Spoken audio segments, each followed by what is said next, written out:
All right, let's get straight into it. Last night's episode was another crazy one. Yeah. Typical Bachelor fashion. Sydney left, and Elise left the episode before that. So that's 2 for Colton. Yeah. You actually had Lace leave on her own. So what's that like when one of the contestants leave on their own? It's tough, man. It's really hard because it's a shot to your confidence. I mean, you're a confident guy. Yeah. I balance, it out a little bit, but I was not confident as the Bachelor. I walked into a room full of 27 beautiful people, and I was like, I don't belong here. And so then when one of them comes up to you and you're like, yeah, actually, you don't. I'm going to go home. It hurts. It hurts deep. And I think now for Colton to have it happen twice, I think it hurts him. But here's also the side of this that we haven't seen.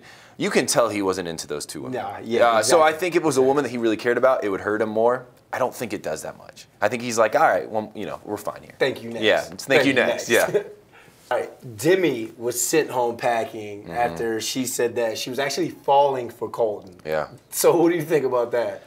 Dude, I love Demi. I mean, I think it's the craziest thing. She was supposed to be the villain. I know that when she was on the show, everybody thought, first couple episodes, this is going to be our villain. And she ended up, really growing on me. My co-host on a podcast I do calls her, like, a pest, but, like, a really adorable pest. And she kind of was. That was a sad moment. I thought Demi really made this season better. Yeah. I thought she added a new personality. I thought she was, excruciatingly honest the whole time. Which is great. Which is awesome for this show. But that was tough because you saw for the first time, some real true emotion out of Demi. And those are the moments that just make you kind of sit back and go, oh, that's sad. Because she really was sad. She was hurting. This is the first time we saw her really hurt on this season. Do you feel as though you connect with her because you told 2 women that you love them on the show? So do you think there's a connection there? Do you feel for her? I feel for her. She was laying her heart on the line. Yeah. And I think anytime somebody does that, and we have to watch it, right? If it's in real life or if it's on reality television, when somebody lays their heart on the line and we know that's happening, the audience can feel it. That's why people love The Bachelor and Bachelorette, because when the Bachelor or Bachelorette, the lead, is vulnerable and honest, the audience relates and is attracted to them. When a contestant does the same thing, we go, yeah, I'm in it with her in this moment. So then when that heart is broken, most of us have had heartbreak. I'd say most of the population has had heartbreak. And so when we see that happen, we hurt for them. We feel it. Yeah, people can really resonate with that. And they're, in a way, happier that it's them instead of themselves actually being hurt. I think you're right, but I also think that the audience, what I'm noticing from the reactions now on social media, is the audience actually sometimes wishes it was them. They wish they would have carried that burden, right? Wow. They say, wow, I feel terrible for Demi, or I feel so sad for Elise, or whoever that is. Yeah. And they feel it for them. And very few people are going, I'm glad it's them and not me. Yeah. I think it's maybe a shift is whereas we're watching these characters, we're living vicariously through them. Well, this season is getting a lot of buzz on social media. It's going pretty well. How do you feel the season's going? Well, I think it's what we want in a Bachelor or Bachelorette season. We've had a couple, right? The Bachelorettes recently have just crushed it. The Bachelors, have struggled at times, especially when it comes to kind of the audience response. Okay. But Colton stayed true to himself, right? He's not doesn't have the most swag. He's not the most confident. He's not amazing around women. But he's not hiding that. He's not trying to be anything he's not. So, and I think as the audience is falling in love with just the fact that, that's Colton. He's going to struggle to talk to a woman. He's going to struggle to kiss a woman. He's going to get overly excited when a woman's good looking. But he's Colton. And I think that's the thing that people are loving. And also on social media, I think the cast this year is very relatable. We've gotten to know some of their stories. Some of those stories are ones that a lot of the population relates with. I mean, I'm thinking of Kaylin, right? Kaylin made national news for admitting that she'd been sexually assaulted. And as she spoke about that, it opened up a whole new dialogue and conversation for the masses to talk about, right? I mean, women and men everywhere, have suffered and become survivors from some stuff like Kaylin suffered by. And now with her talking about it on reality television, it allows us to talk about it freely. So it's just kind of been a season that I feel like the public has been able to relate with in a lot of ways, good and bad. They're loving the transparency. Like you said, Colton's being transparent, Kaylin's being transparent. So what type of advice did you give to Colton? I mean, I know you were with him last night at the Legacy Foundation. So how's that relationship going? And like I said, what type of advice have you kind of gave him to help him throughout this entire journey? Yeah, definitely. Colton's a lot like you. He's a former athlete. He works really hard.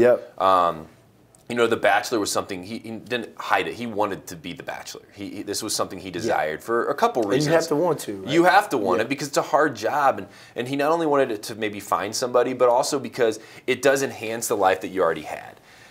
But the switch for me isn't who you are as The Bachelor. I don't care about that anymore. I used to be a massive fan of just watching them. It's who are you going to be afterwards? Yeah. Colton is a man who cares a lot about his foundation. He's a man that cares a lot about the people around him. He's a good, solid person.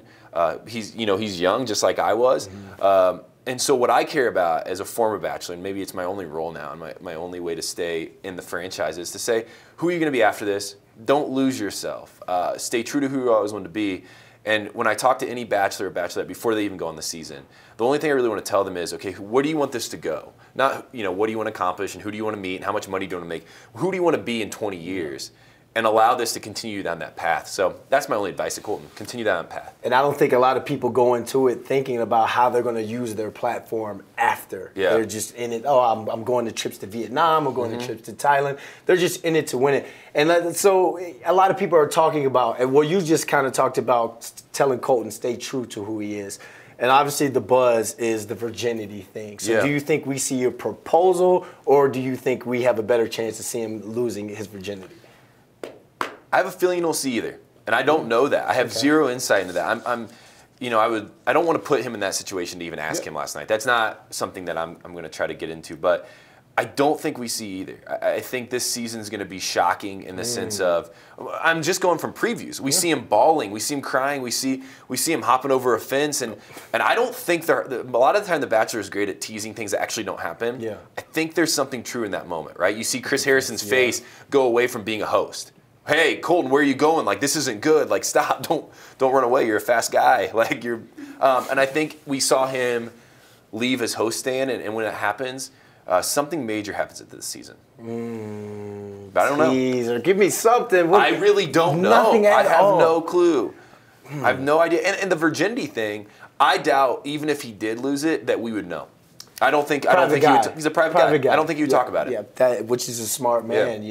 As soon as you put that out there, you're just open to all types of ridicule, that sort of thing. So, all right, let's move on from Colton. Let's talk about my guy here, my guy Ben Higgins, because I thought you helped me during my dating experience for the show here, the ultimate wingman. But now it's that sad day where I hear you're dating someone now. So no more wingman. What's that been like? It's been awesome, right? I didn't really mean for it to become public. And there's a couple reasons. So I have a podcast on iHeartRadio, and I had just mentioned to Colton, actually in conversation, hey, I don't know if you're with somebody or not, but if you are, it changes life up a bit. It shakes things up. And I said, I'm actually dating somebody now exclusively, and we just talked about it for a second, right? Well, then it becomes public. And I am. I'm not hiding it. But there's a level too, right? We started dating mid-December so it's fresh and it's new. Yeah.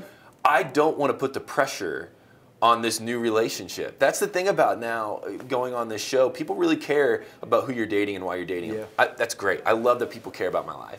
But it also then puts an enormous amount of pressure on somebody who just wants to try to figure out if you're the right person or not. What happens if we announce that we're dating, and a week later things don't work out, and for whatever reason, right? We're 2.5 months into a relationship. Now what we have to explain that we've now ended it? Like that's just a ton to kind of go through. But I'm very happy. Life's really good, and not only is the relationship part something I'm proud about because it took me a long time, and now I'm just starting to feel like, hey, I can do this again and do it well. I've dated before, but this is one that I'm like, hey, I can actually try to do this thing. Well, that goes into when you were saying when you were The Bachelor, how you were saying you weren't lovable. Do you feel as though the ups and downs of dating have made you lovable, and now you feel as though you can be that right person for the person you're with now? Yeah, what I've realized is I've never felt unlovable. I said it. I actually was lying to the masses. I felt isolated, like I didn't know myself. What I really was feeling was I was saying, I feel really isolated. I feel alone, and I don't know if anybody's ever going to come into my silo and make me feel wanted again. So I think dating helps that. I think when you have somebody look at you and go, yeah, you're messed up. Like, yes, you've got faults. Yes, you're not going to be good looking all the time, but I'm going to care about you. I think that's when things change. And you were talking about, I think I read a People magazine interview saying that communication is key. So how have you worked on communication from being on The Bachelor to after to now and actually being in a relationship? Yeah. You know, the best part is not hiding anything. That's the one way, you know, it used to be, I used to always be in my own head in high school and college and after college when I would go on dates. What should I say? What should I not say? How should I say it? How can I be smoother? How can I say it better? How can I seem more elegant? Like those things were always in my head. I remember that. Yeah. And being on The Bachelor and having a camera in your face all the time, you kind of lose that. You just don't have the ability to be in your own head asking those questions. And so now, I guess my theory with communication is to be as honest as possible, as vulnerable as possible, and as open as possible all the time. Because if you're living a life with a bunch of stuff to hide and you're ashamed to talk about it, those are probably things you should be talking about anyways. Yeah. So for me, in my relationships moving forward, my friendships moving forward with my family, I want to try to be myself and be my open self all the time, no matter what. It's scary being transparent in this dating world now because you feel like someone can go on social media, someone can go on some sort of dating app and kind of see on a superficial level what they want. But then you're trying to be open and honest to someone and they may look at you in a certain way. So what type of advice could you give to someone who has a problem being transparent and really being vulnerable when it comes to being in a relationship?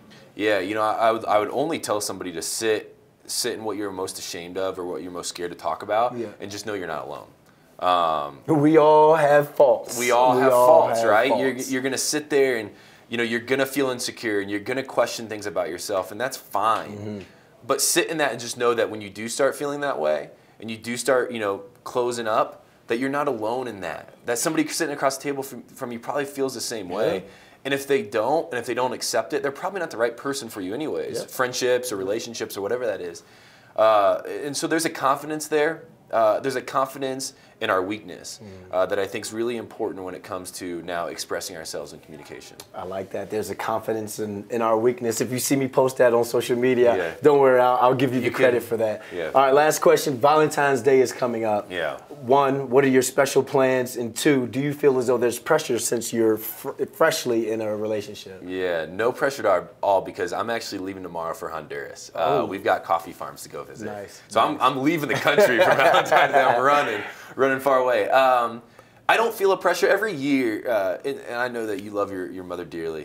Every year, no matter what, I'll send my mom flowers for Valentine's Day, and I hope to do that forever. And then I guess now it's a 2-for-1 deal. I'll just buy 2 flowers and send it 2 different directions. But there's not a pressure because I'm not a big fan of card holidays. I want to show my love in some way throughout the year. I hope it's a constant reminder for everybody to get random gifts. I think it's a weird feeling to have this day that we all are expected to do something. It feels less authentic to me. So I'll skip Valentine's Day. I'll send a text out or something, and I'll focus more on like mid-year. I'll do something nice. What are your favorite things or favorite qualities about your new special lady? Yeah, that's a great question. You know, I think I've always been interested in somebody with empathy. Empathy is so attractive to me because it pushes me to be more empathetic. Sometimes, you know, my struggles have been that I judge too quickly or I react in a negative way. So when you're with somebody that's empathetic and slow to speak, slow to anger, patient and kind, it pushes you to do that the same. Because you don't want to be, it rubs off on you. You don't want to be the person being like, oh man, that person's crazy, they're psycho, they're, you know, whatever, and then, you know, your partner responds with like, but do you know their story? And you're like, man, now I feel like a jerk. You want to stop doing that after a while, so it teaches you to be a better person.